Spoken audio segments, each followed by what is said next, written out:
Hear ye, hear ye, hear ye. Welcome, one and all, to the Dukes of Gaming podcast. Thank you for choosing to hang with us for the next hour and some change as we talk about what's happening in the world of video games. And boy, do we have an episode for you all this week. You can find us on your favorite podcast service, watch us live on Twitch, and you can find us on YouTube.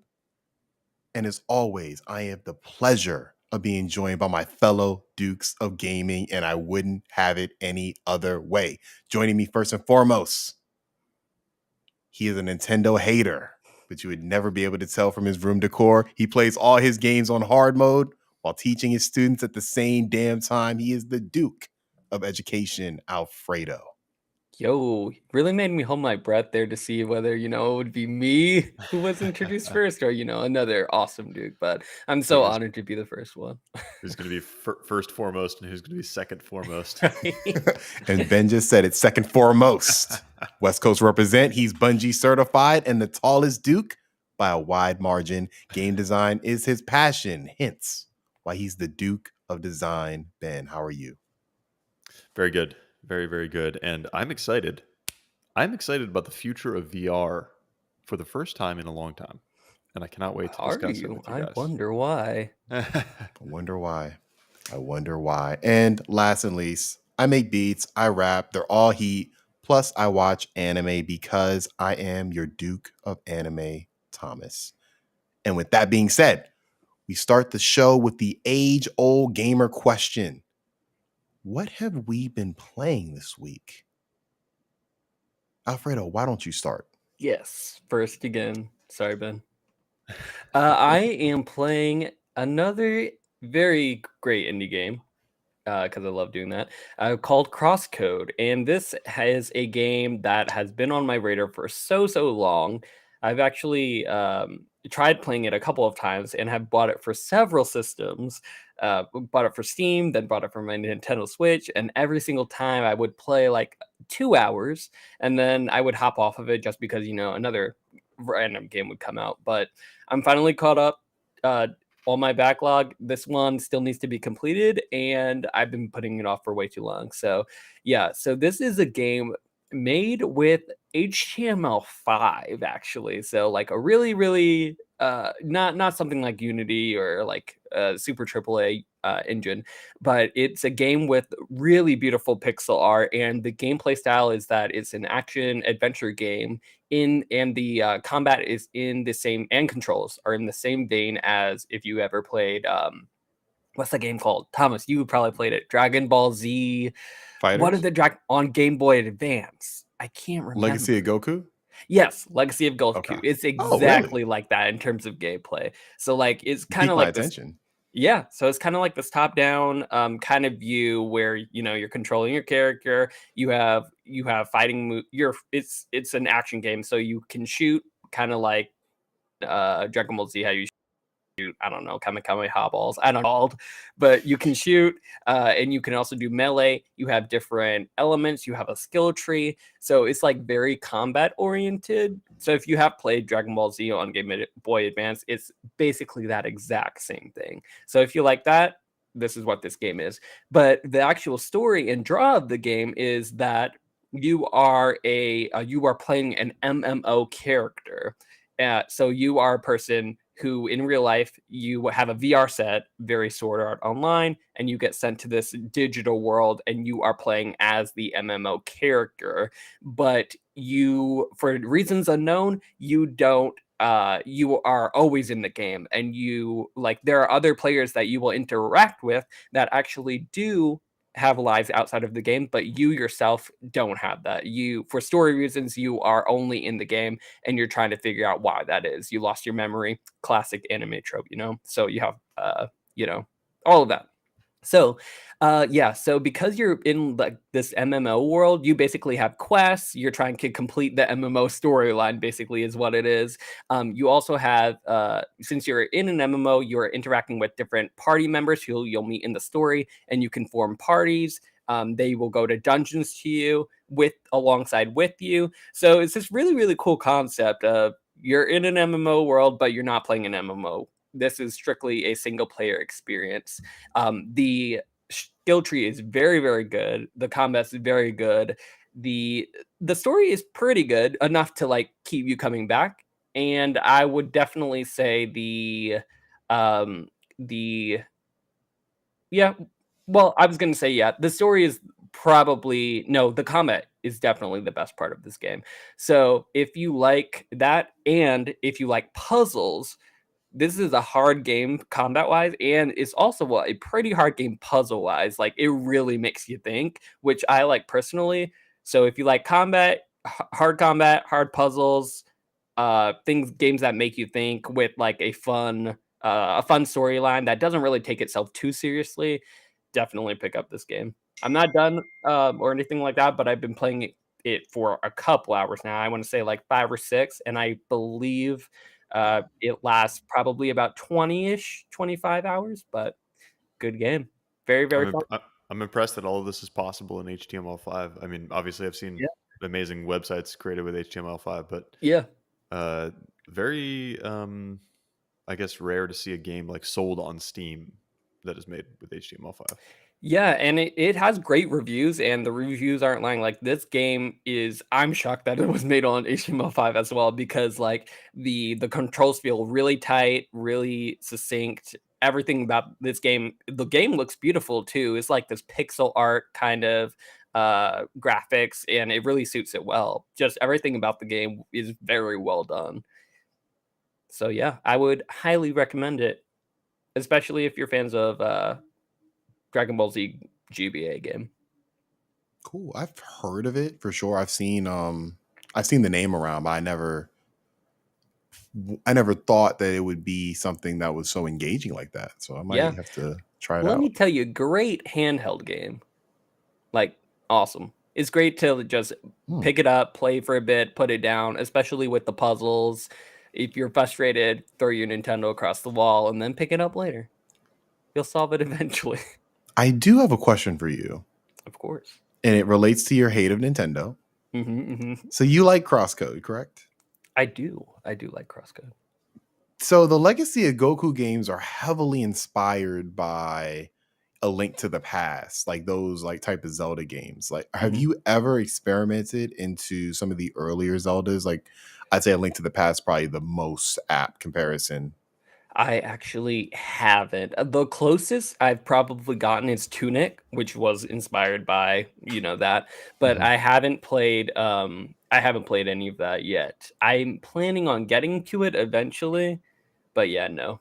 Haven't Gotcha. played that. Yeah. That's because I actually played Legacy of Goku first before I played A Link to the Past. And so I love those Legacy of Goku games. So playing A Link to the Past, I'm like, you clearly see the influence there. I personally prefer the Legacy of Goku to Link to the Past, which is weird to say, but it's what I was first introduced to. But I would definitely, I think if you like this, I think you might take to those games as opposed to, Ocarina of Time or some of the newer Zeldas. Yeah. I might have to try that definitely after I'm done this one. I'll have to go back since my backlog will be way more complete than it was previously. I'll have to go back on that. Maybe if I can get my hands on a Steam Deck and, possibly get some totally legal emulators. Totally. I think I played A Link to the Past on the SNES or NES, I forget, thing on Switch, like last year, like pretty recently. I got most of the way through it. I can't remember why I didn't finish it, but it was a good game. Did you is that through their online membership? Yeah. Okay. Yeah. Good. Sorry, I think I'm thinking of the right game. A Link to the Past. That's not the one that's like super weird with the egg and all that. That's Link's Awakening, right? That's Link's Awakening, yeah. Link to the Past. Yeah, Link to the Past is on SNES, and it's on that online service. Yeah, that's the one I played. Oh, I have to play Link's Awakening as well.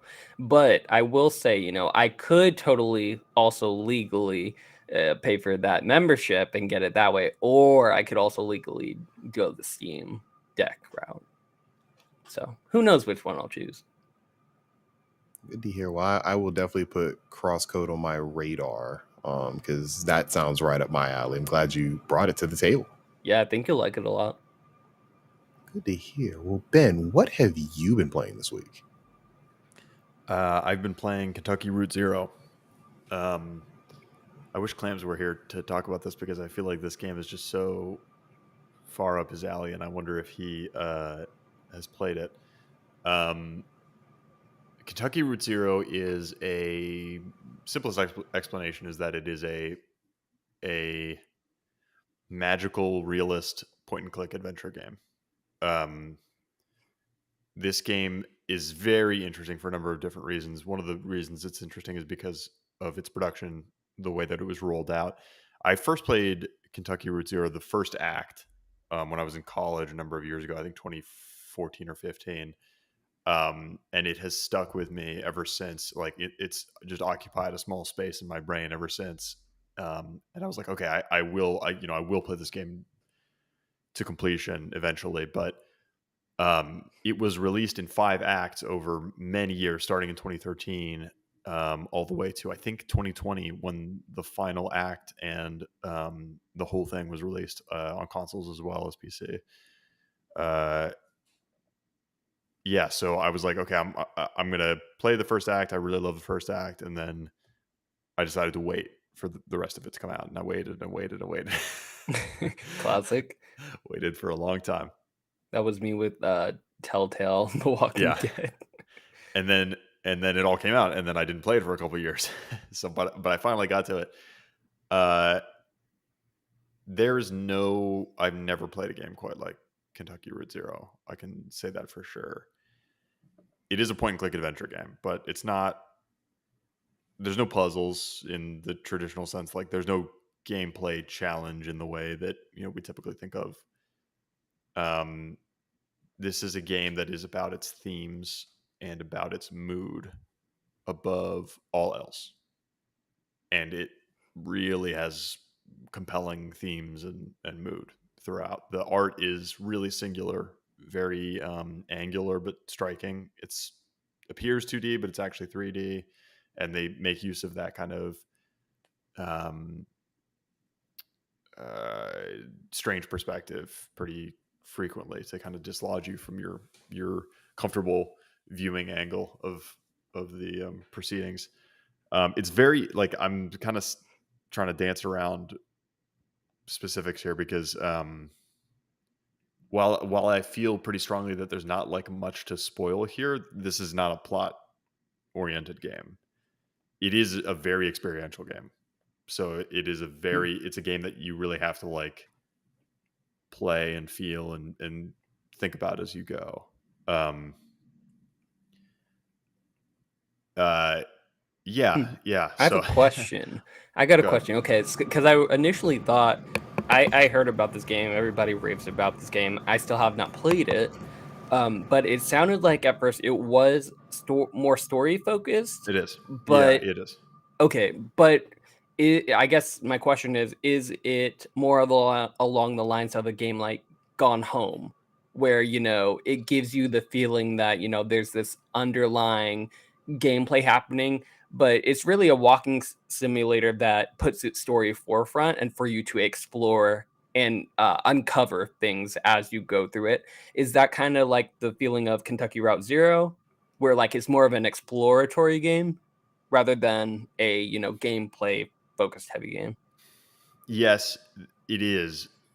But when I say that this game is not really about, it doesn't really have a traditional plot.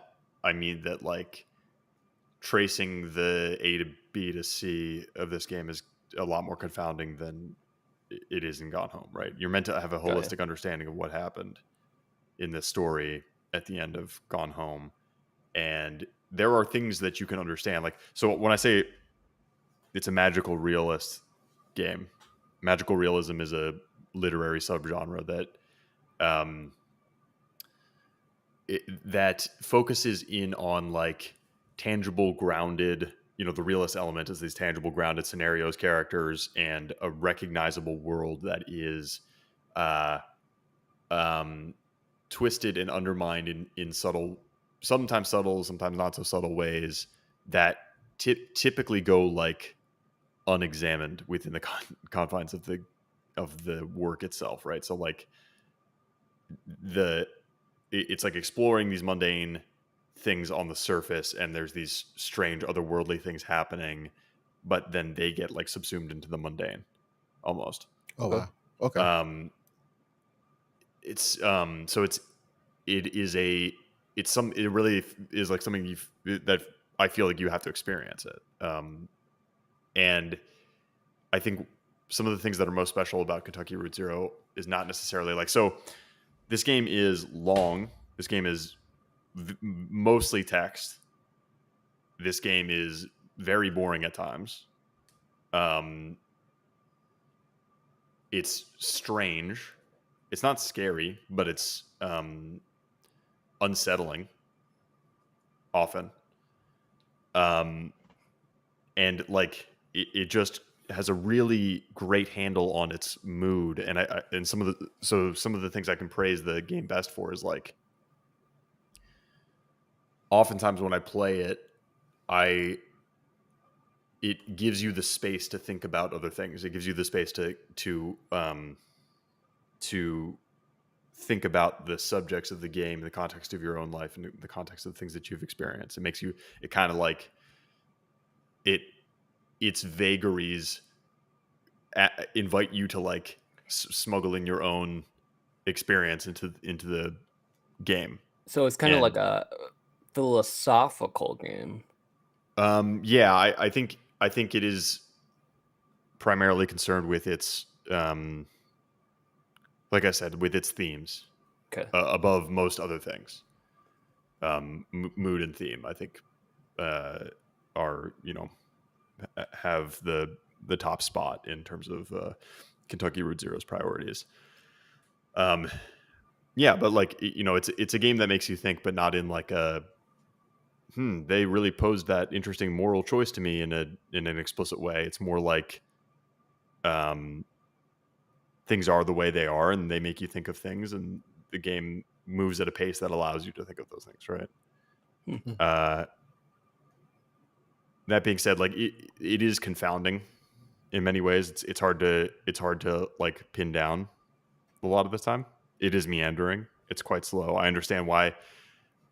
I can see consuming this as an episodic game being advantageous, like rather than the way that I'm consuming it as a finished product. Taking time between episodes might be a good way to approach it. But all this to say, I mean, like I'm going kind of on and on about this without saying much in particular. It is a very singular game, and I feel like it's a game that all of you guys should try out. I've been told so many times to try this game. Yeah. I've had a lot of my friends play it. It looks interesting. It's downloaded to my Xbox. My one friend described it. The vibe is like an unfunny Courage the Cowardly Dog in terms of how surreal things are. It is very surreal. Yeah, it's very, very surreal. It's never like Courage the Cowardly Dog goes like turns the surreal knob up another level so that it's like cartoonishly scary, Mm-hmm.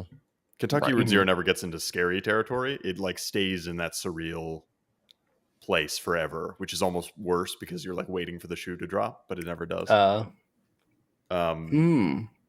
intrigued. intrigued. I'm intrigued as well. This is getting finished before 2022 is over for me because I haven't gotten Ben described it very well in a way that I haven't heard described like that before, and it sounds like it's right up my alley. So I'm curious. Yeah, definitely. Thomas, we should play it at the same time.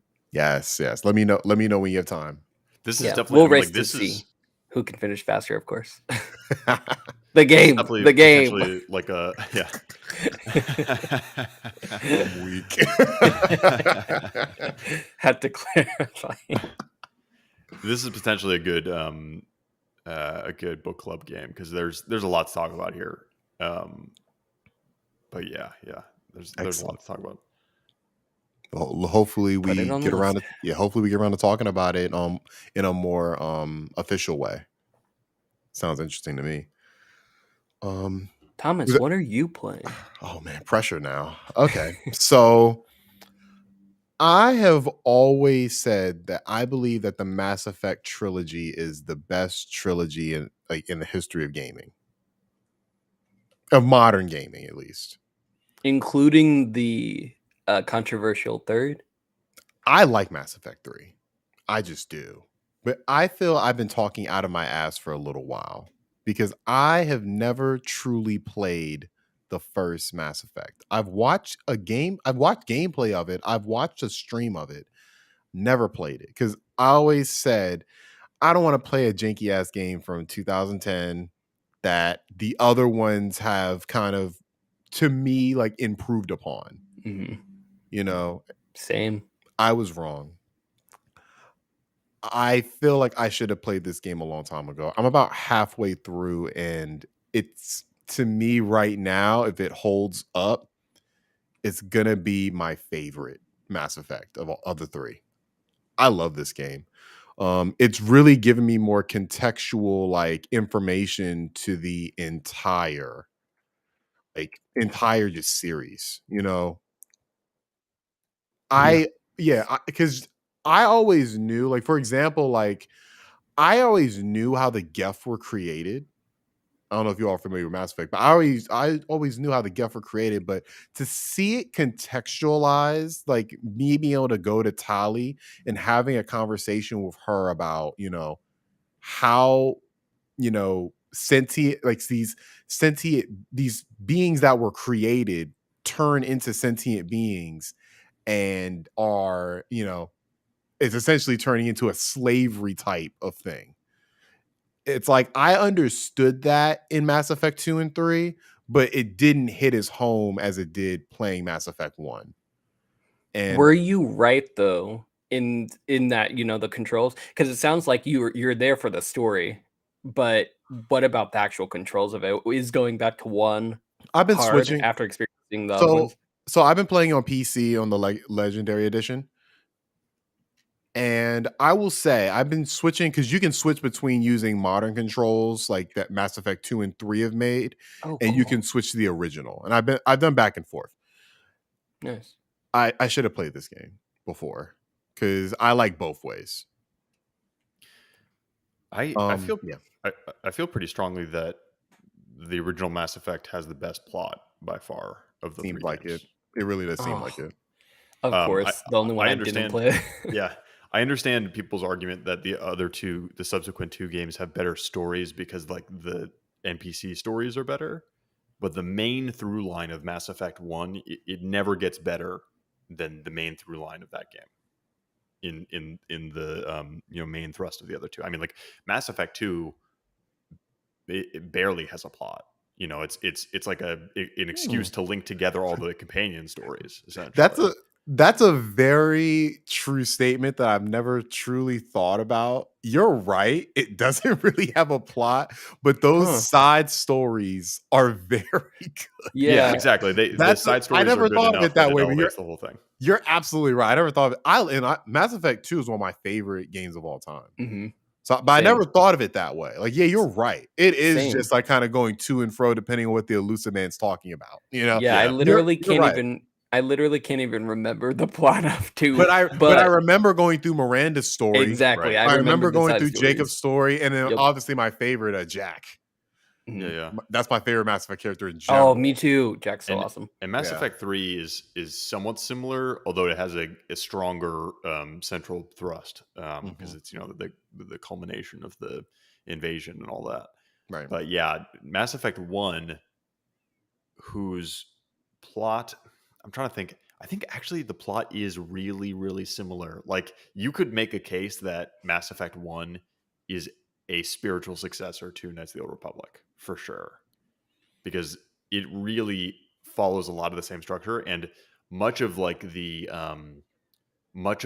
backstory that you're learning, like that you're chasing as Shepard with the what were their names? Oh gosh, the With the like original, yeah, the like race of aliens that lived before, and like um the Quarians. That what it is? no, maybe you're not there yet. Probably No not. spoilers. Sorry, I don't mean to spoil it. All good. It's all But good. it's like like it's one of BioWare's very commonly explored tropes, where there's like this ancient precursor race that set up a lot of the groundwork of um the galaxy and like the current state of the galaxy, and like you I are the piecing together. Reapers. Is that what you're talking about? Yeah, the Reapers, but it's like the other race that I know like I am to that point. I know what you're talking about. Yeah, I forget what they're called though. Me too. They have a like a name, have a code name. Yeah, I'll have to look it up. I'll shout it out in the middle of the episode when we're way back. And before we introduce our last Duke joining the podcast, just want to say, like, this game really did show me how far BioWare has fallen. Like, it was so clear. As somebody who has been a big fan of BioWare, I played, besides Anthem, I pretty much played all their games. And Anthem was the downfall. Actually, Anthem is the accumulation. Anthem is truly the accumulation of. It was just the results of their downhill spiral. You know, was Mass Effect Andromeda before Anthem? Yeah, right. Yeah, it was before, and before Andromeda was Dragon Age Inquisition, which I will say I have that bad. I have a soft spot for that game, but that game was not as good as it needed to be. For my first Dragon Age. Okay, that's so okay. I have nothing for reference. If it's your first Dragon Age, that makes that makes sense. You used to play Dragon Age 1, Dragon Age Origins. Apparently, I got to play the Zelda game, so you know. Add it to your backlog. Just add it to your backlog. But yeah, I love playing through a developers, to me, like at their peak of their craft. It seems like it's always really interesting playing, because I mean, I don't know if there's been a lot of changes in the studio. I don't know if people have left. I don't know. I just know this feels like a completely different studio from the guys who are making Anthem and made Andromeda and everything. So hopefully this new Mass Effect that's coming out is more of a return to form to this. Fingers crossed. I think it might have been the Protheans. Are you chasing like the history of the Protheans in the? Yeah, I think that's who it is. I think there is a race called the Precursors in Mass Effect as well, but I don't think they are the ones that like give you all the big reveals in the first game. I think that's the Protheans. Got it. Well, yeah, I plan on playing through all 3 before the end of the year. I forgot how much I love this series, so I'm glad. Commitment. It is, but I mean, I got through pretty much half the first game in 3 days. So nice. I love whenever I'm playing through this game. I think the combat for Mass Effect is very underrated. I mean, it is a Star Wars fans like a wet dream, basically, right? Oh, I mean, this came from me watching Obi-Wan, and like I feel like existing in a world like this right now. And no Star Wars game was really cutting it for me at the time, so I'm like, you know what? Let me go to the next best thing. Let's go to Mass Effect. So fair. I will keep y'all updated on that. But joining me third foremost, the one, the only Duke of Nostalgia. How are you, Clams? Well, I am great, Thomas. I'm not gonna lie, I thought you were frozen. Me too. That was a little trick. It was a little goof, a little trick. Start the show off right. Well, how are you doing, man? I'm doing okay. How are you doing? I'm doing well. Well, since you are joining the fold, what have you been playing this week? You know what I've been playing this week? A little bit of Shin Megami Tensei 5. Ooh. Gone back to play some of that. Finish that up. Hold on. Apparently, I might have the wrong mic. Great game though. You can't go wrong with that game. I thought you finished it though. Yeah. It's a long game though. So I finished it. I think. I have not finished it. I got stuck at big handsome boy. There's a big handsome boy with a sword. Gotta be more specific. There's too many of those. The cop dude? Huh? The cop dude? Anime game. No. In the demon realm. That doesn't help. That's the whole game. He has a sword. And he's dressed like a cop, right? No, he's dressed like a prince. He's got like a Welsh name, like Simru Weirdu or something. Some demon guy with a sword. Yeah, I got stuck there. He was just like a boss that I couldn't get past, and I just kind of put the game down back when I talked about it last, basically. And I've been wanting to play some games on the Switch, just pick it up, play it. I beat Sonic Mania, which was great. I got the Sonic Fever because of the Sonic movie. I was just like, it feels like a Sonic time, So that was fun. But after that, I'm like, I don't want to play that again. Let me dive a little bit back into Shin Megami Tensei 5, and it's aggravating still, but it's still fun. It's still engaging. It's tough. It's a tough game. It's unforgiving as hell. Yes, it is. Really is. So that's what great game though. Lots of hot anime boys with big swords. Very true. Not the best story. Not the best story in the world. Story's good enough. It's passable. I think that I like that passable. Mm-hmm. It's fine. We're there for the Pokemon summons, basically, And the fusion ha as well. Here's the thing: is I needed to get out of that mindset because like the only other kind of like collectum RPG I've ever played is Pokemon. Like I played RPGs, but never like collecting characters, just like a set group of characters in the roster. And I got a little bit too into just collecting the babes and the angels, I was like, oh, here's a mermaid. Yeah, let's have her in my party. Oh, there's a snake lady. Yeah, let's have her in my party. And I realized very quickly that a lot of them were really powerful. Like you come across a demoness, she's gonna be strong, but you do have to fuse them in grotesque ways to make them can't get attached better. You can't. Yeah, I'll trade their souls for a big turkey any day, which is what I did. That game really teaches you some hard lessons. Really I shed many tears having to give up my cute summons for hot angels and stuff. So very sad. It's tough. It's tough. Claims. Now that you're here, yeah. Sorry to move us away from hot angels. It's fine. Have you played Kentucky Route Zero? I have not. I have not played. All right, well, guys, I think we have our next book club game, so I think we can lock it in. Cool. And I think you all will enjoy it, except for Cole. I have a feeling that Cole is going to hate this game. So sorry to the Duke of Rocket League. Has Cole liked a book club game yet? Well, he thought he was going to like Kingdom Hearts, but I don't think he's liked a single one of them. Hey, there's a chance. Let's keep up that streak. Let's keep it up. All right. Well, now that we have 4 Dukes in tow, let's get to our main topics. And we have a doozy to start it off because this week, Sony blessed us with a state of play. Questionably, the best state of play. Some might question say. mark. Yeah, question mark. I don't know. I guess let's go through the games and then we can answer that question. Okay. So I guess we can start from start to finish because we were introduced with a heavy hitter, which I thought was the Last of Us remake. Me too. Or either that or the last, or like the multiplayer. Like I was like, it's something because I'm like, this music, it sounds similarly like the guitar.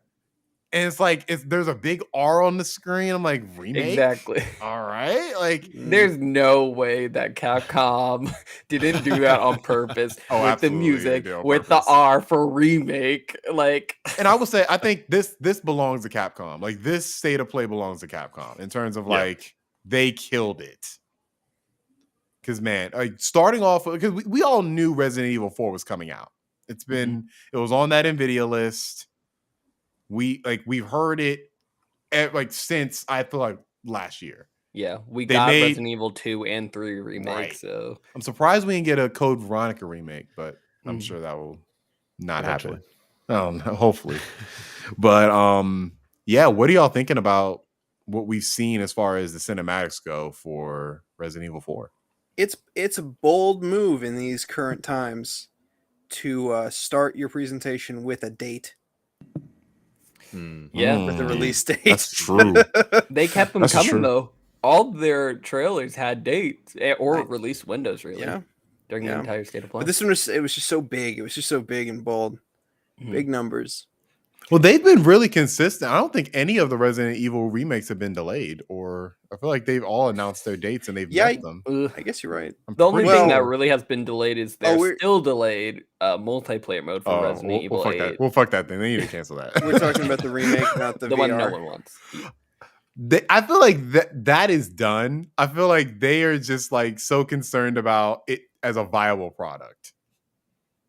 I mean, they need to put it away. They really do. Yeah, but besides that, pretty much they've held true to their release dates for the Resident Evil games. And I don't expect anything different from this. I think this is going to be more Resident Evil 2 than Resident Evil 3 as far as the remakes go. I think it has to be. That's the only thing that really is concerning me about it. Because I like them both. When I heard that, Resident Evil 2 remake is just so much better done, because Resident Evil 3 was only like 4 or 5 hours long. They cut a bunch of content from the original Resident Evil 3 in the first place. Yeah. It didn't have like any sort of additional modes, and it was, full price. So a lot of people, aka me, felt cheated by them, charging full price for a game that was essentially should have been half price. I forgot it. Yeah, I forgot it was full price. It was full price, wasn't it? I forgot about that. Yeah, I'm still mad about it. I got it for like $5. So for a $5 purchase, it was worth it. But yeah, in one sitting, I was pissed. I was not a happy camper. But yeah, it needs to be Resident Evil 2. But I'm also one of the people that have played Resident Evil 4 for the first time recently, like a couple years back, like 4 years, and it's aged pretty well. Like, it's not that bad of a game. So I'm not one of the people who like really wants this that bad, even though I love Resident Evil games. But yeah, I'm excited, especially based off of everything they showed and the new visuals and stuff. Resident Evil 4 represents, like, it's one of those games that is like a turning point for its genre. Mm-hmm. You can't look at a game like Dead Space and not see Resident Evil 4. In fact, like, the developers were very upfront in saying that partway through pre-production, they saw Resident Evil 4 and were like, okay, this is what we need to do in space. Yeah, and a lot of like third-person shooter games of the era were inspired by Resident Evil 4 in similar ways. So that's probably part of why it still feels relevant, Alfredo, because mm-hmm. like it's in other games. Third person shooters. I mean, the Resident Evil 2 and 3 remakes are made in the mold that Resident Evil 4 created. Right. So I think when you're working with raw material like that, this new iteration of this game is going to be no less than good. But the weight of expectation here is so much bigger than Resident Evil 2 and 3 remake. Those are classic games, but they were so old. Like, they're so archaic in comparison to 4, which is a much more comparatively modern product, even though it came out in 2004. Mm-hmm.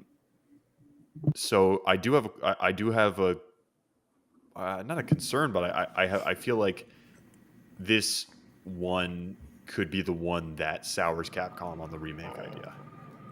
However, it could be a Final Fantasy VII remake kind of situation. I think it's going to be that. I lean towards that direction. I don't think it's going to be a straight up 1-to-1 remake of the original Resident Evil 4. Because, I mean, compared to 2 and 3, like Resident Evil 4, I wouldn't say it's a modern game, but it does like feel more modern than 2 and 3 did. The originals, I mean.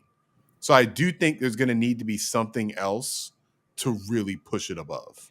But yeah, I agree. But I feel like the Final Fantasy VII remake for Capcom was already Resident Evil 2, because that was just chef's kiss. And because they already did it so well, I feel like this one will be more along the lines of a Resident Evil 3, where, it's amazing, it's great, but you've done it already. So like we come to expect it, and it's nothing new, but that doesn't make it any less, great. It's just not innovative. It's not like a God of War 2018 moment where like this is something completely new that you recreated and it's like amazing just because we're familiar with it.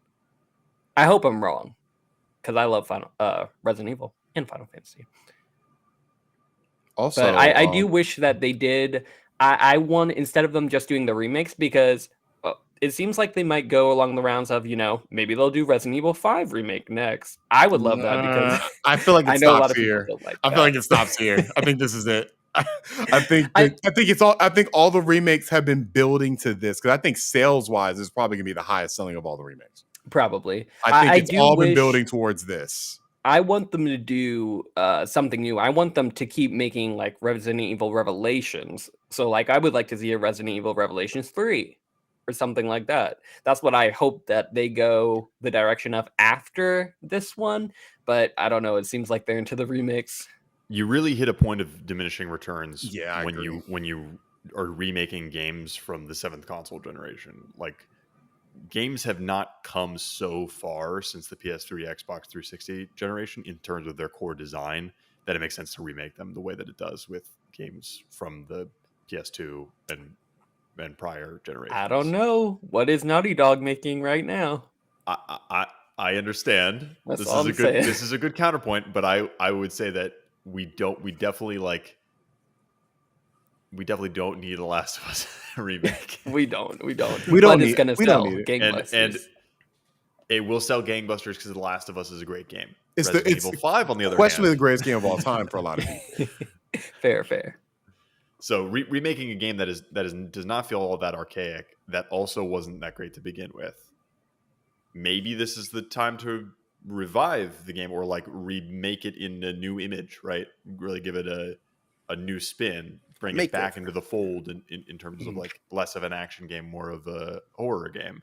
Mm-hmm. But I'm sure there are plenty of people or plenty of fans of 5 and 6 that would hate for them to, be taken in a totally different direction.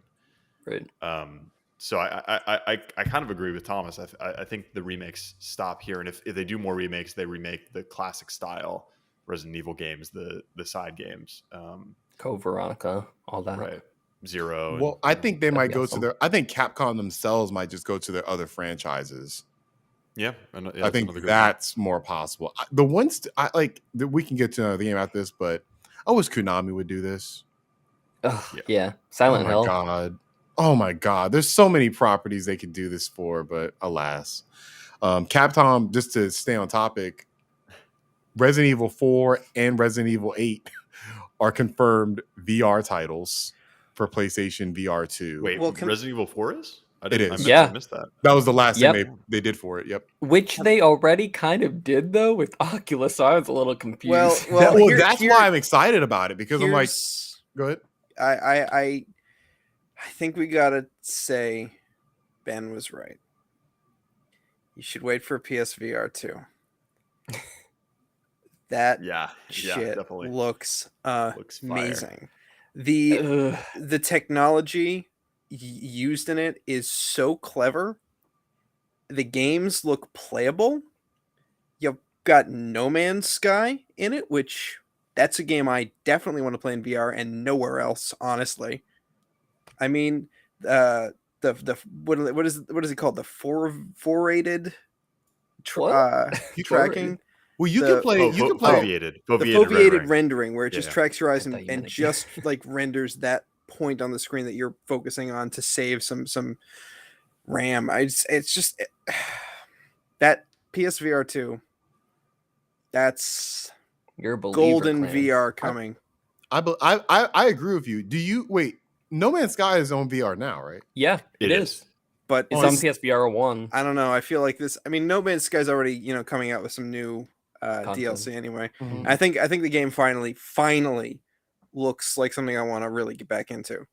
But it just took 8 years. Just took 8 years, but they got there in the end. Yep. I don't know. To your point, No Man's Sky is on PSVR currently for PS4, but it looks rough. And what we saw here, the gameplay capture of No Man's Sky for PSVR 2 looks as good as the flat version of the PS4 game. Yeah. So is it on PC too, or is it just on PlayStation VR? I believe it it's is on PSVR. Yeah. So okay.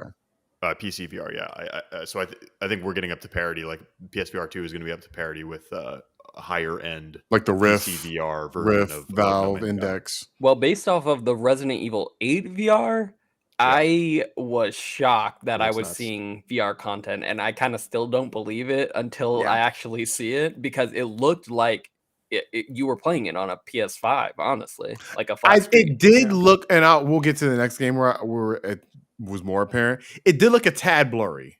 Is it Horizon Forbidden West?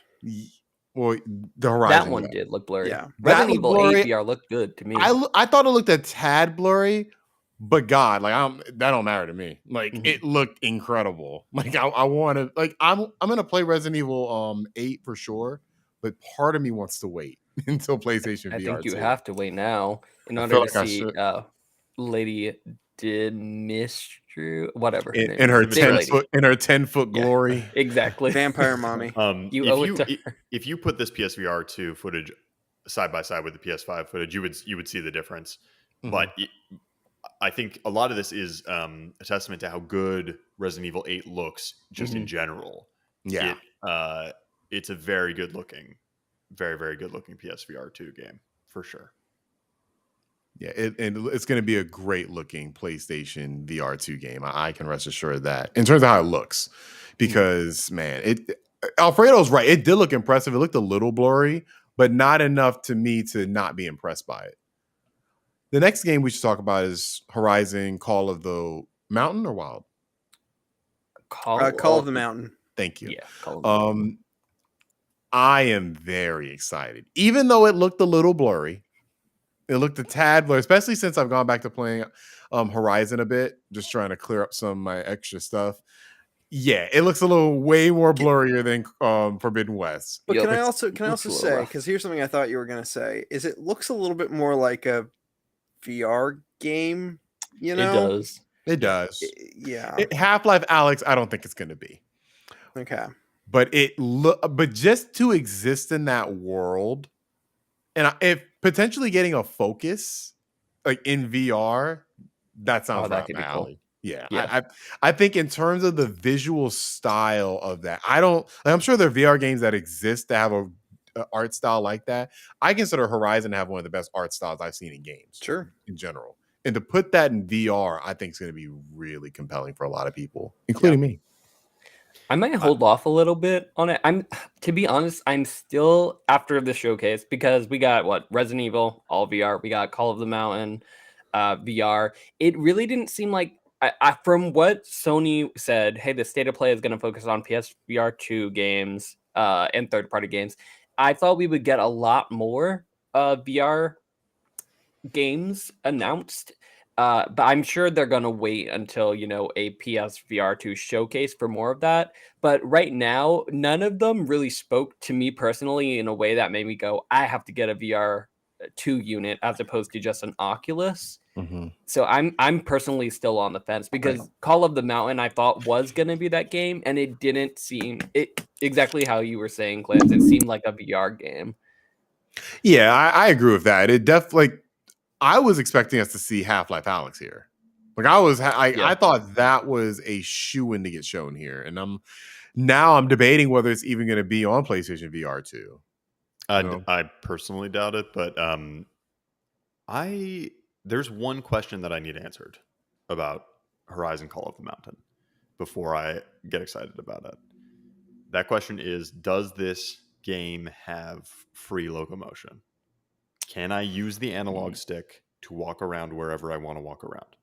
Because all of the footage that we saw was you're in a canoe and the canoe is moving you along a set path on rails, right? Fair. You fall into the water and then you use your arms to swim. That's cool. That's fun for a section. You're approaching the mountain and then you're climbing on the mountain, right? But any time where you're on the ground in this trailer, it is unclear whether you can move around at all, or whether you're going to be teleporting, or whether your character is moving for you. If you don't have free movement in this game, that changes the game for me. That makes this a gussied up VR experience and not a full-fledged game. Closer to Arkham VR than... Well, yeah. I mean, Arkham VR was like real small, but I mean, like it feels more like entry-level VR than like, Half-Life Alyx. There's a lot of things in this that make me excited. I think the combat looks pretty cool with the bow. I think there's a lot of good opportunities there. I like climbing in VR. I think it looks like their implementation of that is really good. You have full use of your hands. I think the visuals are fantastic. I mean, sure, it's blurry compared to the PS5 game on a screen, but when you're in the headset, you're not gonna be able to tell. Right. It looks fantastic for a VR game. But yeah, that last bit, can I move around freely? Or am I on rails? Or, only able to move around freely when I am grabbing things, right? Can I use my legs to walk around? That's the question that I need answered before I get excited about this Agreed. game. And I just need more VR games announced. Is there another? We lost clams. Are we gonna get another? Astrobot in VR? Are we gonna get what unique experiences is VR2 gonna bring other than Call of the Mountain? But a good start. I would love an Astro's Playroom port for VR. Yeah, that would be awesome. I would love that. I'm sure they'll make another one. That's just a moneymaker, so I'm sure they're gonna do. If not, VR, we're gonna get some sort of platformer. Well, I mean, yeah, I think an Astrobot Rescue Mission too. You guys haven't played Astrobot Rescue Mission, right? On PSVR? It's stuck on PlayStation VR, yeah. Oh, yeah. I've played it. So yeah, amazing. Thomas, I mean, like, if you want an Astrobot VR game, there is one. Yep. Oh no, I'm hip. No, I'm hip. I want another one. I just need, I want something different. Me too. I want to play both of them. I'm gonna play as soon as I get PlayStation VR 2. Astrobot is the first thing I'm loading up. Yeah, make it backwards compatible with PSVR 1 games. That'd be great. It seems clear to me from what little we've seen in terms of like dates for some of this stuff and timeframes for some of these rollouts that PSVR 2 is not coming this year. Oh, really? Yeah. I thought it would be holiday for sure. Yeah, I've said for the past couple of weeks, I'm thinking summer 2023 at the earliest. I don't think that it was stated when Village is coming out. By the way, the Resident Evil 4 VR stuff, they said VR content in development for Resident Evil 4. That almost certainly means that the full game will not be available in VR. It's going to be some side mode or some, some small tie-in thing. It's not going to be the full game because otherwise they would have said VR mode. Good catch. Good catch. I didn't realize that. I will say though, we did get that already though with Oculus, right? Isn't Resident Evil 4 that's VR the full? Well, that's I think Ben saying that is very key because that's the full game. Mm-hmm. That's the full original game. If Ben, what Ben's saying is true, game. Yeah, if what Ben's saying is true, it's going to be some VR content exclusive to PlayStation VR 2. And it's going to be made in the engine and in the style of the remake. So it's going to look better for sure, but it's going to be less content overall. Yeah. Okay. Well, good call out. Good call out. So yeah, I think we should now go to. You don't want to hit Saints and Sinners? You don't want to talk about it? Or the cat game? Oh, I forgot. I'm so sorry. I forgot about that. Looks good. I feel like we've seen it before, right? Well, we definitely have. They've revealed it already. There was a teaser trailer that came out in March. Yeah. I'm excited for it. I'm still have to play through all Saints and Sinners 1. I played through probably half of it, but that looks really exciting too. It was impressive how many zombies they had on the screen at once for VR. When I see it, yes, yeah. This is like the last major thing I worked at Skydance, and when I was working on it, the scope was a lot smaller. So the scope has expanded majorly for this game into something that is, there seems to be like just as much here as like what I knew about. There's just as much that I don't know about now. So that's like really exciting to see like how this has evolved and grown over time, and also how they're going to follow up like the kind of thorny ending that we had where it's like there's all these different variables at the end. Like some people are alive, some people aren't, and some choices led somewhere and others didn't. Like how you follow any of that stuff up, it's a really difficult problem. So what? See how they solve that. You know what I would from this co-op. But I said that about everything. Everything. Literally everything. Co-op was always one of the most requested features for Saints and Sinners, and we thought about it for a long time, and there was technical limitations, I'm sure. Yeah, there was significant thought put behind it. But yeah, if we were going to invest in the kind of things that we invested in, with like, trying to push the boundary on physics, trying to push the boundary on interactivity, and or like a reactive story, that kind of stuff, it just would not have been possible with multiplayer, and I personally don't know. I don't see how it would be possible to add it in after the fact. But right.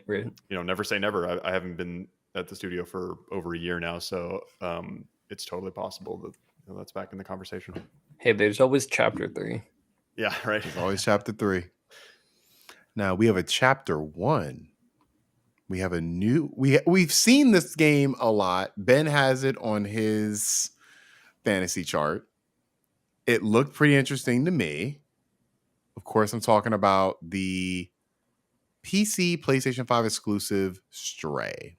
This cat game that we've seen a lot. This is the most we've seen of it so far. It's the first time we've ever seen gameplay of it. And a release date. And this is, I think, sorry, Alfredo, you cut out. So if I'm talking over you, I apologize. But, oh, you're back. Okay. I was going to say, this is also officially the first day and date release on the new PlayStation Plus subscription. Yep. Yes. Is this an exclusive? I didn't realize that. It's on PC as well. Okay. PC and PS5 exclusive. Got it. Kind of like Sifu. Yeah. Wait. Sifu? Yeah, right. Sifu was Epic Games as well. Yeah. So PC. Yeah, you're right. Yeah. Yeah, but I was so ready to hate on this game because I hate cats. And truly nothing about the game play from what we saw inspired me to I have to play him. But once I saw that thing to PS Premium and Extra, I guess I have to play it. Give it a shot.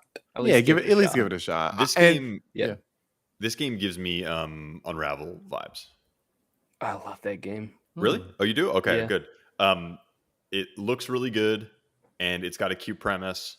I personally felt that Unravel's gameplay left a lot to be desired, and I have a feeling it's going to be the same thing. Did you play Unravel 2? No, I didn't, and I heard that one significantly improved on the gameplay and also added co-op. So yes, great game. Yeah, I agree. The gameplay to me felt me wanting a little more. But realistically, I don't know how cat combat could even look good in general. Yeah. So it's like I do. Is there combat? It seemed like there was a little moment of him fighting a little robot, right? Okay. It seemed a little bit like if you guys have ever seen gameplay or played Inside Out. Is it called Inside? I think it's just Inside. Just Inside? Inside. It seemed like that where you have to figure out how to get around the enemy, or Untitled Goose Game where you're figuring out how to do a little puzzle to get around versus straight combat. Combat's probably the bad. I just wanted to use cat combat. I thought it sounded good. But yeah, it seemed more like that. I like the vibe of it. I love the little cyberpunk-esque feel to it. I feel I looked up the game and I'm like, oh, this was an, I think, Unreal 4 engine demo from back in the day. I remember seeing, I've seen a cat in a city in Unreal Engine before. And I'm like, okay, I always thought it looked cool. And I didn't realize that was this game. And so I am going to definitely try it out since it's going to be on PlayStation Plus. To me, the bigger conversation is, are we going to get more games of this ilk coming to the service day one? That's where my mind went, because I did not peg this game to be of that ilk. And so I'm curious as to what other games are we going to get day one on PlayStation Plus. Because it's not going to be the only one. Yeah, no, I think everyone's kind of got their sensors tuned of when there's an indie showcase or something like that, where it's that's a Game Pass game. That's a Game Pass game. It's going to start being the same exact thing for PlayStation Plus as well. Yep, that's a PlayStation Plus game. It already sort of is to some degree with what the PlayStation Plus free games of the month are going to be. But typically that's said in oh, your game just launched and it's $60. I'm going to wait till it's on PS Plus because certainly it will be within a year, Right. That's just going to shift to be okay, this looks like a day and date kind of release. It makes sense for an indie title that that shows well, that gets people interested, that has had pretty premium spots at E3, that kind of stuff. So it's been seen by a lot of people, but probably not the kind of thing that a lot of people would actually go out and buy. So to launch on the service, I think, is probably a smart move for a game like this. That's what made me raise my eyebrow, because I was like, uh-oh. Just because, the most recent example, Trek to Yomi, looked amazing. People were hyped about it, and then it quite frankly, it wasn't a good game and it didn't review well. So I'm getting a little bit of that vibe from this game, but luckily we won't. If you have PS Plus, you won't have to spend your hard-earned money on it. So it's better to find it out this way than oh, I'm gonna buy the cat game. And then hey, it's not on your fantasy draft list, so what do you have to lose? Yeah, exactly. Well, hopefully it turns out well. I'm sensing strong 80 vibes in terms of 80 Metacritic. I think 80 is to me a safe bet because I don't think it's gonna be a bad game. Come on, Kitty. I don't know. Kitty. I agree, but I only think it might do that because of the cat curve. Yeah, exactly. Is that a thing? I mean, the Nintendo curve, I think, is the same thing with cats. The cat curve now? Yes. Yeah. Thomas, cats have a tail that goes like this. So this is what the score is going to do. Yes, of course. Yeah, Got it. The cat curve. I love the wordplay here. All right. Well, the best announcement of the entire state of play, you already know what it is. We are getting Spider-Man Remastered coming to PC. Fuck a Resident Evil, fuck a Final Fantasy when we get to it, fuck all that. We have Spider-Man coming to PC. I want to give up my 60 right now. You have a PC now. You can play it on PC. I do. I am so happy. Even though I played this game, I platinumed this game twice. Time to get the Steam achievements. It's time. It's time. Of all the games, if you had asked me like, what's the least likely of the exclusive to get a PC port, it would have been Spider-Man. Like I would have definitely picked Spider-Man. I would have said Ghost of Tsushima probably gets one before, Last of Us gets one before. Like I really did not think this was an option, and I truly think that Marvel probably pulled you need to put this on PC. You need to put this on more platforms. Xbox is not an option, so put this on PC. Might as well. With that being said, I am so happy. It comes out August 12th. I just had to say that. A lot sooner than I thought, honestly. I'm so happy. Another piece of news that was kind of bundled into the PlayStation blog announcement of this was that the franchise, so Spider-Man Remastered, and Miles Morales have collectively sold 33 million units. Yeah. Yeah. Crazy. Yeah. So Spider-Man is by far the best-selling PlayStation first-party game. I can only imagine what the new sales are going to skyrocket to after it releases for PC. Honestly, Jesus, it's going to be crazy. You can't I don't know if y'all read the headline that Xbox had a chance to have this series. Yeah, that's right. They have to be kicking themselves. Because this was because you couldn't really, when those Activision games were coming out, you couldn't see this future of Spider-Man in video game format being as successful as it is. But the question is, we'll never know if it would ever be as successful if Insomniac wasn't the ones who developed it. Absolutely. And I doubt it would be, honestly. Absolutely. Maybe Rare would have done something with it. But I digress. I just had to get my spill out. I was so happy when I saw this announcement. Third time platinuming this game, so here we come. Now, the other surprise announcement, Capcom comes striking again with Street Fighter 6 looking really impressive. How did y'all feel about Street Fighter? I really liked it for Street Fighter. So. I don't either, but at least as far as what it looked like here, I don't like Street Fighter really at all. But even I was like, this looks pretty fucking good. I can't hate on it. It looks good. It looked real good. It had it felt really Tekken to me, them walking around and stuff, in the open. I was like that. I have a little experience with Street Fighter. I played the story modes of maybe I think 5 and 2. But this looked completely different in terms of the vibe of it. Yeah, agreed. It looked like a good game. Only fighting games I really play are Injustice, a little bit of Mortal Kombat, but it looked very impressive. And compared to, from what I know of Street Fighter, is basically the EVO tournaments and strictly the fighting game tournaments. So I love watching those. And it looks like they're doing some really cool things. Love the music, love I guess the street feel that they're trying to give it. And I was definitely getting those Tekken tag tournament vibes from it. Yeah, me too. I think it's going to be a hit amongst the fighting game community. It looks like, and I think it's going to get some casuals in because it has some strong anime vibes to it. Yeah, definitely. I think it's gonna. And Chung Li looked good. Ryu looked like a father. I wasn't expecting him to look like that. Yeah, I'm really curious as to how this game is gonna when it releases. Did we get a release date? Just 2023, I believe.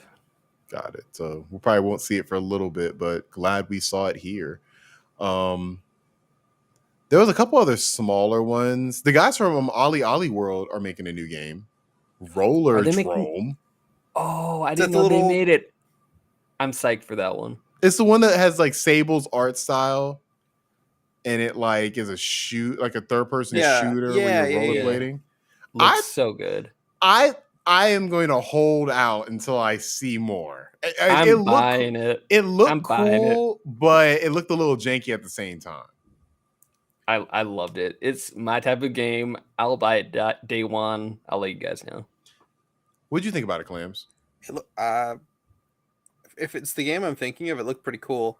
I like Ali World. That's cool looking, playing, fun game. So, I didn't know it's by the same people because I just assumed it was because skating games are kind of like a tiny little niche right now. It's just people are putting out little indie skating games. Right. So, like Skatebird. Great game. Your favorite game, Clams? Love that game. Before we get to the big kahuna, Tunic is getting a PlayStation release. Shouts out Alfredo. I really thought it already released for PlayStation. I did too, honestly. I thought it did too, but better late than never. Mm-hmm.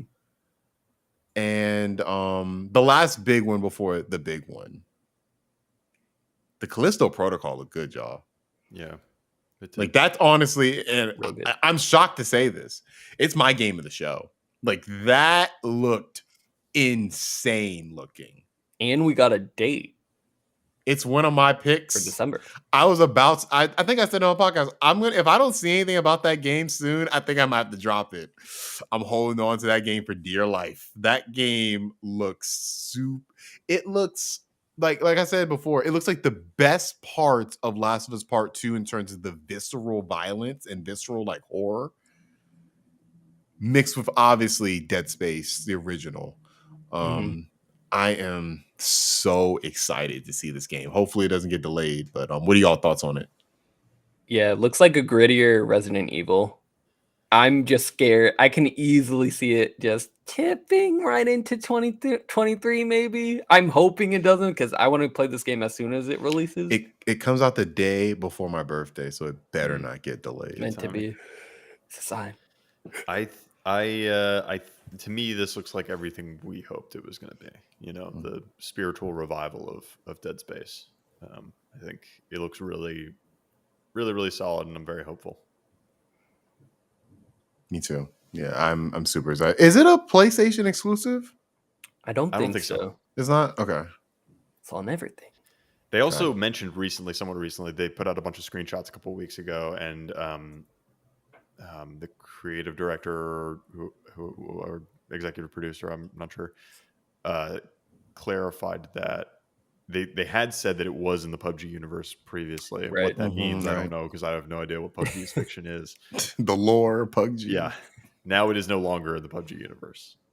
So whatever that meant, it no longer means that. Cool. It's its own thing. That's even better. That's good. Yeah, I did see that. That's great clarification because that was the one thing that was worrying me. Like, is that gonna mess up the game somehow in terms of the story? So to have it be completely removed, it's gonna be its own thing. I can't wait. Let's get to the big kahuna. We got, and I'm saddened by some of this because it got delayed, but we got the most vivid gameplay reveal of Final Fantasy 16. Oh Lord. When I saw the HUD, I knew. I'm like, oh God, this is gonna be something else. Because I have never seen a Final Fantasy game have a HUD like that. Yeah, it had full-on fighting game, your HP versus their HP. I was and like, when I realized, I'm like, oh shit, those are the summons. I was like, that blew my, because I thought it was just a character. And I looked at my, oh wait, no, this is a summons. This is like a kaiju battle. Yeah. This is insane. Like, I believe the reason why it's like that is because for Final Fantasy 16, they're trying to make it summons the main focus, and basically each character is like the incarnate or holds a summon, so they can turn into those. Right. And I love that premise. I love that we are getting our first true medieval Final Fantasy as well. Like the world it's set in, just based on how it looks gritty, but at the same time, it doesn't like abandon those Final Fantasy principles still. Like, it still looks within brand of Final Fantasy. It's doing a good job of balancing those two things. I was already hyped for this game. And I have no words for how like hype I am now. I have to drop it for my fantasy draft, and that is very sad. I did feel that we weren't going to get both Forspoken and this, but to see that 2023 was very sad for me. But what did you all think? They said summer 2023, right? But no date. Yep. Yeah, no date. Yeah. I wasn't surprised at all. I knew we were not going to get Forspoken and Final Fantasy, and that Final Fantasy would get pushed because Forspoken is coming out in October, so real limited time frame they had there. Me, I love Final Fantasy. I don't know if I like what I saw personally, because the combat and everything that they showed from the story perspective, I think that they're going to nail it. I think that this is going to be like the first Final Fantasy mainline in a long time that we got that has nailed the story, just because it is the team that has made Final Fantasy 14, and the story there is really good. I've played it through a couple of the expansions, and it is solid. I know we're going to get a great one there. Since 10, Alfredo? No, since 9, obviously. The story. But that said, the combat looks more along the lines of 15, which isn't bad, but the combat looks the first thing I thought of when I saw this combat was, I was like, this looks a lot like Devil May Cry 5, which I love that game, but Devil May Cry is a fighting game. Like, it's straight up like you're mastering these combos, you're figuring out a fighting combo. Like, that's what the game is. And after this news came out, it turns out that the combat director is from Devil May Cry. Oh, really? So it concerned me a little bit. I don't know if he's the combat director, but it's like a producer or somebody who worked heavily with Devil May Cry 5. So I'm a little bit concerned there, because while I like Devil May Cry, I like Devil May Cry because it's that type of game. And I like Final Fantasy for other reasons, because it has a certain combat style with that. And I don't know if I like, Final Fantasy 16 dripping into that fighting game combo heavy combat. So from what we've seen, it looks like it is going that route, and I'm not sure how I feel about it. Obviously, I won't know until I get my hands on it, but I have very mixed feelings about what I saw personally for it. Yeah, I can definitely see that. For me, the combat looked interesting. The one part about 15 that I had no issues with was the combat. Like, I thought 15's combat was solid. It wasn't the greatest thing in the world. It needed refinement, but I thought the core principles of it were good. Yeah, it was fun. And it felt like it wasn't designed like Devil May Cry is. It felt different. It felt more Kingdom Hearts than Devil May Cry. This, like you said, feels way more like a Bayonetta or a Devil May Cry. I am interested in that, because if you're telling me I'm getting a Devil May Cry / Bayonetta combat system with a Final Fantasy like items / like I'm not saying material, but magic system, and you're getting the summons combat in addition to that, that piques my interest. if it was just that combat by itself, I'd probably be with you. But it's the fact that we know we're going to get still the Final Fantasy isms with that combat is why I'm excited for it. Cautiously optimistic for me. Fair enough. Yeah, I'm not. You guys know I'm not a huge Final Fantasy fan. I've only played 7 recently and like got a little bit into the remake. Nothing about this like inherently spoke to me. It looks cool, but I'm gonna save my opinion on it until I hear about like how the story is, that kind of stuff. The things that could supersede the initial cool factor and actually make it a worthwhile thing to play. Yeah, the combat like looks interesting, but I don't know. None of it's like, okay, yeah, this is a game I need to pay attention to, for me at least. Fair enough. Clams, any thoughts on Final Fantasy? Not on Final Fantasy. I couldn't pay me to play a Final Fantasy, I don't think. No. Dang. Do it. I didn't know you had this opinion. I didn't know you hated Final Fantasy. I know too many people who are like really, really, really obsessed with Final Fantasy, and like, God bless them. God bless their little hearts, but I just couldn't. But care also, about fuck Final 'em. Fantasy. And I fuck feel like them. I'm being I hope they targeted do. right I feel both blessed and fucked. Yeah. So, Yeah. so that's the state of play for the most part. Let's give our overall thoughts. Is this the best state of play ever? I definitely can't think of a better one, but it was like surprisingly strong. I think they kind of set the expectation that this was mostly going to be a VR thing, and all the VR stuff was really strong. Yeah, but the fact that it was like strong VR stuff in addition to strong regular state of play, I think, was a lot better than expected. I agree with that. I would say this is the definition of under promise, over deliver. Because I was not expecting much until I really thought about the fact that, this is their E3 showcase.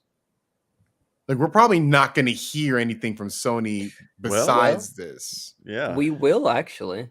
We will. We'll this is a good segue. Yeah. Yeah. Well, it's a good segue. Let's get into our next topic, which is a milestone. PlayStation has officially sold 20 million units. and yet I still can't get one. Sorry, Clams. It's okay.